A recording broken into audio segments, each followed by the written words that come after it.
छोड़ गए हैं, उन्होंने डिवोर्स दे दी थी 6 साल पहले। यही बच्चियों की वजह से, और मेरे घर पे बेटा नहीं था इसलिए।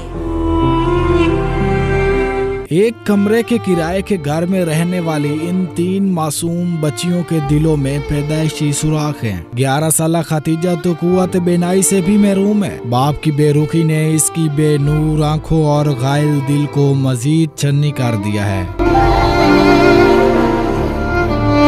मैं ठीक होना चाहती हूँ मगर उम्मीद नहीं। अल्लाह मुझे ठीक कर दो और मुझे सेहत दो।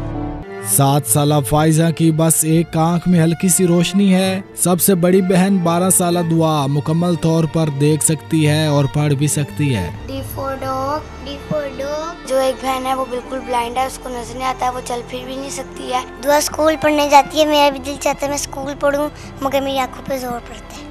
मजबूर माँ अपनी लाचारी और मासूम बच्चियों की पैदाइशी बीमारी के बाइस इनकी छोटी छोटी हसरतों को कुचलने पर मजबूर है।